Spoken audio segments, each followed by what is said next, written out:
Thank you for joining us for this episode of This Ability Podcast. I'm your host, Mary Baudouin, and thank you for joining us today. We have our guest, Molly Guidry, an advocate for individuals with Down syndrome, and also the current president of the Down Syndrome Association of Acadiana. Molly, thank you so much for joining us. This is our second interview together. I'm really excited that you're here. So I'd like to catch up with you and see how your family's doing and see what activities you guys have going on for the Down Syndrome Association. Yes, I'm really excited. Thanks for having me, and I'm great to be back. The Down Syndrome Association of Acadiana, or DSAA, has been a staple in the Acadiana community for 20 years. And we exist with the purpose is to promote advocacy, acceptance, and belonging of individuals with Down syndrome here in our community. We are a nonprofit organization, and we do all aspects of life from pre-birth to adulthood, and we have an information library at our office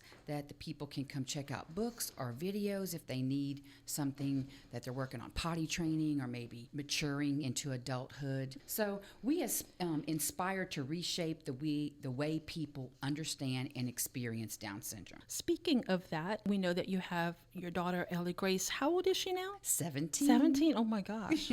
Time flies, Yes. right? I think when you were here last, she was 12. Was there a particular moment that you would consider turning point in her life or in your life with her diagnosis? Well, she was in pre-K, and we were taking her to school, and at the time she was still in pull-ups. And I remember writing her name on her pull-ups because you had to label everything. She asked me, "What you doing?" And I said, "I'm writing your name." And all of a sudden she goes, "E-L-L-I-E. That just, I couldn't believe in pre-K she was spelling so clear and so strong and her ability to do that. And that was, it kind of like, oh, okay, we got something going on here. I love it. Because again, the name of the podcast is This Ability. And I love to focus on not the things that they can't do, but the things they can do. I have a daughter who's on the profound level, but she is able to do certain things. And so when I can highlight those, it's a good feeling. Yes. Tell me, what's been one of the most challenging situations that you guys have faced together? Well, recently we had some medical stuff come about that I have not experienced. We were trying to find doctors, and just because she's 17, the most challenging right now is the pediatric doctors don't want to see her because she's about to age out, and the typical doctors for 18 and above or for adults will not see her because she's not 18. And so I keep arguing, well, do you have a tween doctor? Because you're legally supposed to see her till she's 18. And that's what I've been struggling with for several months now. And I never thought of that before. And Molly, I think you really touched on a great point here that a lot of special needs parents do have to contemplate and deal with. Lexi, my daughter, is 26. She'll be 27 tomorrow. Wow. Shout out to Lexi because the doctors said she would only live to be no more than 5 years old. So they were wrong. But whenever she was going through that transition of being 18, then certain doctors would say, well, we can't see her anymore. Now, I will say this, and I'm not going to rat out who did it, but there were several physicians who said, well, we'll see her until she's 21. So that was a huge help. Then we did have, I guess, sort of like a team for her to try to transition, but it was mainly me finding, we live in Louisiana, right? We're based here in Lafayette. I know, like us, you guys are willing to travel. I'm willing to travel. Yes. And if we needed to go to New Orleans, Shreveport, Texas, wherever, we were going to do that for Lexi. Absolutely. Because there's also, like you touched on, there's also multiple doctors. It's not just a pediatrician or a general practitioner now. You're dealing with neurology. Lexi has a gastroenterologist, a urologist. I don't know. There's all kind of blood doctor, the thyroid doctor. Right. It's kind of hard to keep track of all these different doctors too, especially when you're transitioning to getting a new group. When you've been with one, like we've been with one gastroenterologist for 18 years, and then we have to switch to someone new, and they have to learn her all over again, and that's a process. Yes. What do you do? I've gone to friends, and my general doctor is ready to do recommendations. There's no problem with that. The problem is the doctors that we're trying to see will not see her because of the age. So that's where we run into, she's still peds. No, yes, she is. No, Yeah. she's not. That's the problem we're getting into. I'll mention this because I think some people in our audience can probably relate to this with Alexis physically. So age-wise, yes, she's 26. Her body, she's very tiny. You know, if you've Yes. seen her, she does weigh under 100 pounds. She probably weighs no more than 70 pounds. She's a little bitty thing, right? So whenever she has to be admitted to the hospital, she really should go on the peds floor because she is small. From the IVs that they need to put in her arm to the blood pressure cuff, all of those things, the pulse ox, all of that. But they'll admit her to the regular floor because of her age. So things are not modified to her size. And even the hospital gowns, they're humongous on her. So neurologically, she functions only on a 4-month-old level, but physically, she's at a 26-year-old level. So I feel your pain there, you know, and I know there's people listening that can also relate to what you're talking about. I did want to ask about some good things. Can you share a moment of triumph or success that stands out as a significant accomplishment for Ellie Grace? Yes. So I was so excited when she learned to swim. She swims above water and below water. But it was kind of like, that was normal for me because I'm a swimmer. So it's like I expected that. But when she tied her shoe, that was a big accomplishment I found for her and myself, and a big milestone that we crossed. Okay, tell us why. Well, you know, you look at your hands and look at your pinky. Her middle finger is not even as long as your pinky. So everything is shorter than that. So you're trying to move these little bitty fingers, twist this rope to tie it. And it just doesn't do because they're so small, and the rope just doesn't quite do, you know, these little bitty fingers. When she was able to tie her shoes, she was untying people's shoes in church. She was going down the pews, but she was so impressed with herself. She beamed with that confidence that she knew how to do that. And sometimes I go talk with her class, especially when she was in the younger grades. Now she's in high school, but when she was in elementary and middle school, I would go to the classroom and speak. And I was just kind of letting them know that, you know, everybody's different, but we're very much alike. And so I would ask them, like in the 3rd grade, who can swim? Well, maybe 4 out of the 20 that was in the class. And I was like, well, Ellie Grace can swim. They're like, oh, wow. Oh, wow. It's like, who can tie their shoes? Well, everybody but Ellie Grace could tie their shoes. I said, you know what? Maybe she can help you to learn how to swim, and you can help her to tie her shoes. Nice. And y'all can work together because y'all are friends. You're more alike than different. And it kind of clicked with them because it was something that related to them. Love that. That's a great story. Do you guys travel often? Do you guys like to take trips together? And if Yes. so, what's your favorite place to go? Oh, last summer we did a 7-state tour. Sounds real impressive. Ooh, it does. It was just the route we took. But we did go see people in Georgia. We went to see people in North Carolina. Then we went up to Kentucky and saw the Ark. The countryside, North Carolina and Kentucky, were absolutely gorgeous. Yeah. We came back through Nashville and went to the Grand Ole Opry. Oh. And so we just made a round of it, you know. Just love seeing the surroundings, and we usually have people or friends in every state. Our next trip that we're trying to do is Alaska. I have a friend that lives in Alaska. Wow. And I think Ellie Grace would love it because on PBS she watches Molly of Denali, which is in Alaska. She wants to go to Denali. Wow. I might have to total along with that one. I need some help. I have heard that the Alaskan cruise is beautiful to see. You know, I don't know if you do the cruise ships or not, yes. but they say that's spectacular. What kind of music does Ellie Grace like to listen to? Or TV shows? Well, she likes LPB. LPB, okay. Yes. Because I heard you mention that. I was Yes, like, okay. PBS, LPB. That's her station. Music, she likes Kid Bop. She loves Bruno Mars. She loves Pentatonics. Nice. And she loves Katy Perry, not Perry. Perry. Is there a difference? Yes, it's Perry. Okay. I don't know Katy Perry. I know Katy Perry. I think it's because of the way it's spelt. Okay. Because she also reads the Eiffel Tower instead of the Eiffel Tower because it's an E. Okay. So I think she's stressing the E is what I'm understanding. Well, I'm going to have to look that up. Yeah. Taylor Swift, most of the stuff that teenagers are into, she's into. Nice. Good deal. Is there a particular life lesson you've learned that you would like to pass on to others? You've probably got a bunch. I'm trying to pick one. You could probably write a book. Oh, yes. Most mothers, special needs kids can, Yeah. and probably should. Yeah, yeah.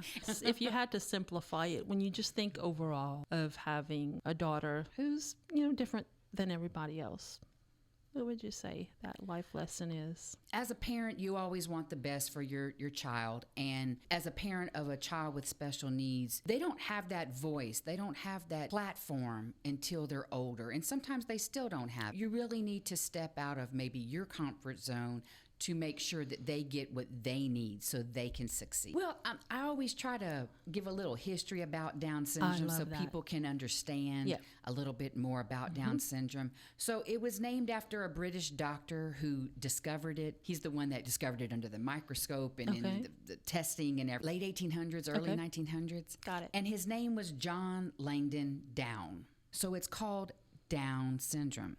Now, if his last name would have been Bernard, it'd have been called Bernard syndrome. So the D is always capitalized.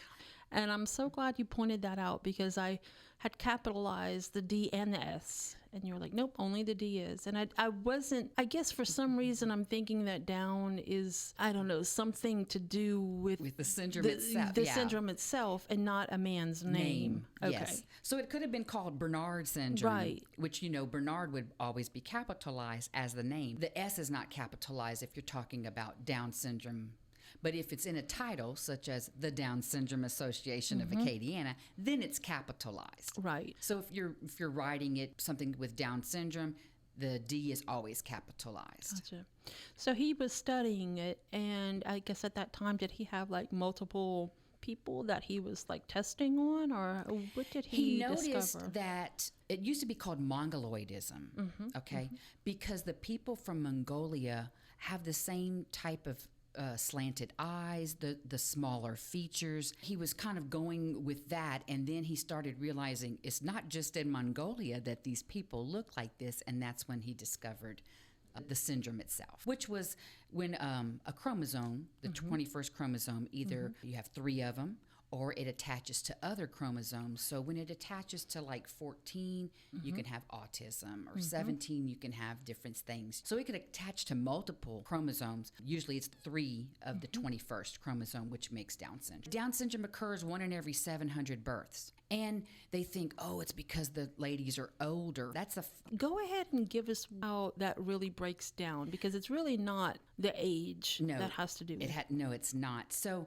more women that are in the 18 to 30 age have children with Down syndrome than older women. And so I'm going to break it down very simple. Say in the whole world, 100 women are having babies. I just said 1 in 700. So, you might have 2 or 3 actually, because sometimes you skip a few, and you won't have it. So let's just say 3, and you go, oh, 3 out of 100, 2 out of 100, that's nothing. Okay. But the women that are older, that are 35 to 45 having children, there's only like 4 in the whole world. So when 1 or 2 of them come out with Down syndrome, you go, oh, they have a higher risk. That's not really so. It's just a smaller pool that you're choosing from. Correct. So it seems like it's greater because it's a 1/4 or a 2/3 of this pool. In reality, you have more of the 18 to 30 that have individual children with Down syndrome, because it's a bigger pool. I know you guys have a really good website. Can you remind us what that website is, and also your Facebook page? DSAA.info. And the Down Syndrome Association of Acadiana on Facebook. I hope that people, check that information out and participate in the fundraiser. Down syndrome is a condition that your child has. It's not who your child is. Right. So when you're introducing, like my daughter Ellie Grace, I don't say, this is my Down syndrome daughter, Ellie Grace. I say, this is my daughter, Ellie Grace. And she doesn't suffer from it, just like you don't suffer from having red hair. You mentioned to me one time before, it's people first. People first. People first. And I love that. That has helped me to also remember, to introduce my daughter, because she is in a wheelchair. Yes. And you don't want to see the wheelchair first. You want to see the person. Correct. And we use typical versus normal. You know, we don't say, oh, she's in a normal class, Right. or that she's with normal peers. No, there's no normal. Trust No, me, trust I've me, there's searched the none. world Yeah. high and low for normal people. I don't know where they are. None. She's in a typical class, or she goes to a typical class for PE, or, you know, whatever the situation is. Yeah. So it's typical versus normal. Yeah. And so it's just different ways that you say things that can really make a difference. Now, I will say this, education is key. I try not to get upset. You know, we want to educate people. We don't want to get mad at them if they say the wrong thing, especially if they're young. They might Right. not know better, and maybe they've learned that from their parents. So it's always good to say, if let's say that you have Ellie Grace in the pediatrician's waiting room and a child comes up and says, hey, what's wrong with your daughter? How would you respond to that? I usually say, there's nothing wrong with her. Why, do you see something? And then get to see, what are they seeing? What made them say that? Maybe they noticed she was smaller than they were. Maybe her hands are very small. Maybe they noticed that. And I kind of see where they're going with that. Her eyes look different. Right. You know, I say, oh, well, she has Down syndrome, but, you know, she likes to play with her dolls, or she likes to play with cards, or, you know, hey, do you like to swim? She loves to swim. Do you like to karaoke? Because that girl can karaoke like nobody's business. Probably from my house, because it's always loud. You know, I try to get them involved as to what do they like. Oh, she likes that too. And like, look, y'all could be best friends because y'all both like list 5 different things that y'all just spoke about. We just spoke about. By the end of the conversation, they're like, oh, okay, bye, you know, or come play with while we're waiting or whatever. Nice. It's just something they're not sure of, and their parents probably don't know either, so they've not explained it to them. But I just point out the more alike than different. What grade is she in right now in school? Tomorrow's her last day. She's going to be a junior this year. Once she graduates, what do you think that she will do? Yes and no. You know, it changes from day to day. If she would like to pursue school, they do have the UL Life program that I think she would really like interacting with peers, you know. If she doesn't and she wants to go to work, I think she would do great at a daycare because she takes very good care of her babies. I have seen her baby dolls. How many baby dolls does she have? I can't count. I really can't. But all of them are fed and played with, and if they don't play well with their sisters, get punished. So Love it. It's a strict house, let me tell you. One of them must have done something horrible because I found her face down in the dirty hamper with it closed, with the lid closed. Oh. She must have really done something. Yes. She likes to sign language. Oh, sign language. Yes, Great. and she's been signing since she was in pre-K. So she's very fluent in it. I think maybe some kind of signing assistant or a helper of some kind. American Sign Language I feel like it's starting to become a lot more common at UL, the University of Louisiana at Lafayette. They've actually just added a minor of American Sign Language. And it's a great way to communicate with everyone, even speaking people. I was taking a weekly class, right? So that's like 3 hours. And the entire class, for the entire period, we were quiet. And it's so different to be in a room full of people with complete silence. But all of our attention was on the instructor, and she was signing, and we learned a lot. It's just a beautiful language, and I love keeping up with it, and it's really easy to learn. It's very easy, yes. Once you practice the alphabet and then you practice with someone or watch the YouTube videos or just keep up with it some way, great way to communicate with people of any ability. Molly, do you have any final thoughts or words that you'd like to leave us with? Just want to let you know that the Down Syndrome Association of Acadiana, we do a lot of things with the money that we raise, and it stays here in the community. Okay, it stays right here. We're all volunteers. We have a part-time person that helps us with the clerical stuff, and she does a great job, but that's the only paid person. Everybody else is volunteers. And so I'm going to list off a few things, but I kind of want to show you how we get around these things. So we have like hip-hop dance parties. We have a Christmas party. We have karaoke parties. We have painting parties. We partner with UL soccer and basketball for different clinics. We do Cool I Can Cook, which teaches them safety in the kitchen, portion control, and how to follow a recipe. recipe. And even if they don't know how to read, it's cooking by color. So every fourth is blue, every third is red, and then it shows you a spoon or a cup. Can still follow the recipes. And then they have that sense of accomplishment and stuff. And what I was saying about the parties, you think, oh, all they do is party. Hip hop. So that gets them moving off the sofa, interacting with their friends, getting some exercise, dancing, singing to the music. The same thing with the painting parties. You think, oh, they're sitting down and painting. But we have breaks where we get up and we sing songs or we play little games. The karaoke, the same way. They're interacting with their peers. They're taking turns. They're learning to share. They're clapping for their peers. Their peers are clapping for them. They have that acceptance. It's more than just a hip-hop dance party. Right. It's a lot more going into that. And the kids feel that, and they come away with that sense like, man, that was so cool with my friends, and Yes. we had a great time. They don't know that they're getting exercise. That's just... Yeah, it's just like the Dreams Foundation has the bowling, which we bring Lexi to, and there, we see other people of different ages, of different abilities. It's fantastic, and I think she feels like she's in her element, and she's made new friends that way too, that will come up. Even though Lexi is nonverbal, she has friends that will do enough talking for all of them, for everybody in the room. There's a couple of analogies to go by with when you're trying to describe Down syndrome to an individual that maybe doesn't have a family member or a friend, why this happened or what's going on or your journey. So they always do the husband with the wife going to Paris, and they arrived in London and they were expecting Paris, but I like this one as well. Down syndrome can be compared to what happens in nature in a field of clover. Usually we see 3 leaves on the clover, but occasionally we find that extra leaf, which is a 4-leaf clover. But we don't know why Mother Nature did that. There's no obvious explanation. They grew in the same soil. They were exposed to the same sun and the same rain. Mother Nature just decided to add that extra leaf, and some people call it a lucky 4-leaf clover. That doesn't make it better or not as good as the other clovers. It's just different. Every time you see somebody with Down syndrome has this extra chromosome or any disability, which means other ability, we don't know why that, in Down syndrome, the cell divided unevenly.